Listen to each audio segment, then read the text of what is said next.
Bonjour, bienvenue au dernier jour des rencontres internationales de la mobilité durable. Nous concluons en beauté, si je puis dire, en intelligence avec Luc Ferry, ancien ministre de l'Éducation, philosophe, auteur de 160 livres traduits en 45 langues, fidèle de la presqu'île, reçu cet été pour nous présenter son dictionnaire amoureux de la philosophie, un monument, 1000 pages, 8 ans d'écriture, et aujourd'hui, 8 ans et toute une vie, comme tu nous avais dit, et aujourd'hui présent au rendez-vous du maire, les rencontres internationales de la mobilité durable, dédiées au green tech, à la mobilité durable, à la mobilité propre.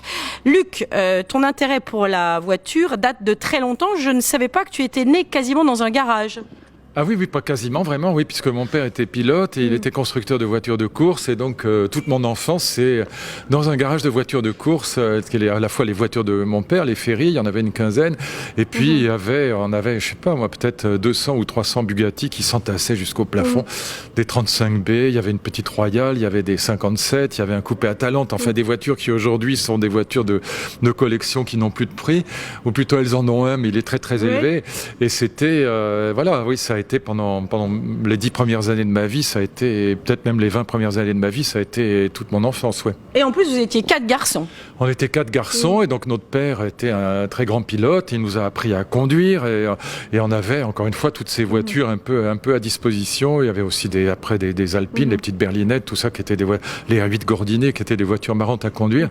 Et donc, moi, je cours encore, je suis essayeur dans une revue qui s'appelle Car la F, que dirige mon ami Thierry Soave. Et donc, là, l'année dernière, j'ai fait la course, la Mera Cup, avec un copilote magnifique qui est Paul Belmondo, qui est un type adorable, qui est gentil comme toi, et qui était pilote de Formule 1, qui conduit très bien, évidemment. Donc, et qui justement s'est mis à la Formule I, c'est-à-dire effectivement, il court dans Paris des Formule 1 électriques. Oui, électriques. C'est sûrement formidable, mais moi j'aime bien quand ça fait du bruit et quand ça pollue un peu. Sinon, c'est pas drôle. Alors aujourd'hui, tu as rejoint justement cette première édition des rencontres de la mobilité durable avec quoi ? Ah ben là, je suis venu avec une petite 4 chevaux Renault des années 50, qui est mimi comme tout, qui est adorable. Ouais, c'est mignon, c'est une petite voiture que j'aime beaucoup, elle marche encore très très bien. Et donc voilà, je suis venu avec, enfin pas de très loin, je suis venu de Port-Grimaud, donc c'est quand même pas très loin. Mais c'est une voiture que j'aime beaucoup, elle est, je trouve très jolie, très mignonne. Bon, évidemment, aujourd'hui, c'est plus vraiment utilisable. Il y a des portes suicides qui s'ouvrent à l'envers. Des portes suicides ? Bah oui, parce que c'est des portes, quand on ferme mal les portes, pouf, d'un seul coup, ça s'ouvre, parce qu'elles s'ouvrent dans le mauvais sens. Aujourd'hui, on fait plus ça. À 80 km/h, on a l'impression d'être dans une cocotte minute qui va exploser.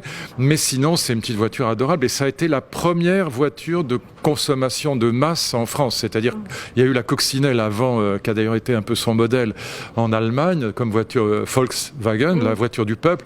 Mais la 4 chevaux Renault, ça a été la première voiture, encore une fois, de consommation universelle, si je puis dire. C'était la voiture aussi bien des cadres que des ouvriers. Alors, saut dans le temps, aujourd'hui, tu es venu nous parler de la voiture autonome, puisque tu t'intéresses de très près à l'intelligence artificielle, au transhumanisme, enfin, voire même à l'immortalité, d'ailleurs, c'est le moment. Et là, j'y crois pas. Mais la prolongation de la vie, oui. Donc, tu as testé pour nous la voiture autonome. Oui, j'ai essayé la voiture de Valeo dans Paris, qui est une Range Rover de série avec l'équipement de Valeo dessus pour la rendre autonome. Et c'est très, très impressionnant parce que c'est une voiture qui conduit très bien. J'ai fait 5 km dans Paris sans toucher le volant. Elle freine très bien, elle accélère très bien. Paris est une ville difficile, il y a des trottinettes, il y a des scooters, il y a des vélos, il y a des piétons, il y a des feux rouges, il y a des encombrements, il y a des gens hargneux.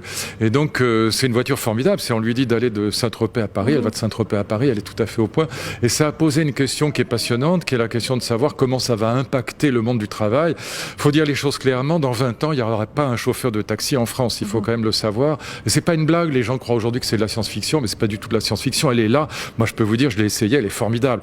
Comme je vous disais tout à l'heure pendant la conférence, il y a un seul endroit où elle passe pas à Paris, c'est la place de l'Étoile, parce qu'elle respecte le code de la route et donc elle laisse passer tout le monde. Mais sinon, elle est absolument formidable et elle est géniale. Et encore, on est au tout début, c'est-à-dire que il faut imaginer ce que ce sera dans 10 ans, et ça vaudra pour le camion, pour le bateau, pour l'avion. Donc on aura une révolution de la mobilité. Ça veut dire qu'il y aura quasiment plus de morts sur les routes. Il y aura plus, parce qu'elles seront interconnectées, donc il y aura plus d'accidents, il y aura plus d'embouteillages, plus d'encombrement, plus de limitation de vitesse, plus de parking dans les villes. Donc tout ça va, plus d'alcoolisme au volant. Le Français pourra continuer à boire, mais il n'aura plus de volant. Donc ce sera un bureau flottant. Et donc tout ça va être une vraie révolution, mais qui pose un problème, qui est l'impact évidemment de ces nouvelles technologies sur le monde du travail.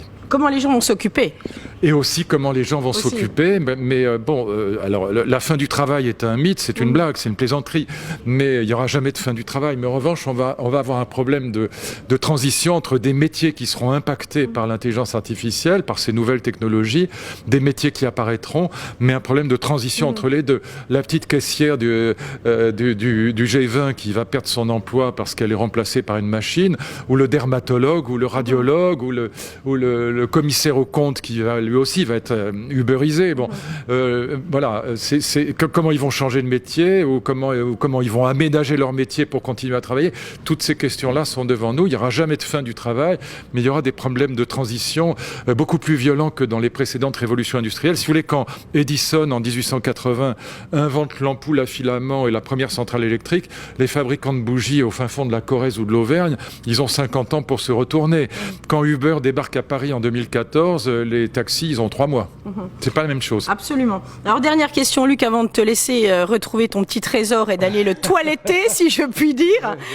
Que penses-tu d'une initiative comme celle-ci, prise par une ville comme Saint-Tropez? C'est une idée géniale. Moi, je le disais au maire, pour qui j'ai beaucoup d'estime et d'affection, d'amitié. C'est vraiment une bonne idée que de transformer Saint-Tropez en ville culturelle, en ville de l'intelligence.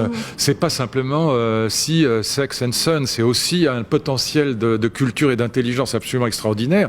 Et donc, je trouve que c'est une initiative formidable. Voilà, que Saint-Tropez devienne une ville de colloques, de conférences, de rencontres culturelles, scientifiques, techniques, comme c'est le cas aujourd'hui. Je trouve ça absolument génial. Voilà, je trouve que c'est vraiment la chose à faire, et que Saint-Tropez, ça doit pas être simplement la ville des milliardaires avec les glaïeuls sur le cul du bateau, quoi. Voilà, c'est pas ça non plus. C'est pas que ça, en tout cas. Voilà, même si c'est ça aussi, oui.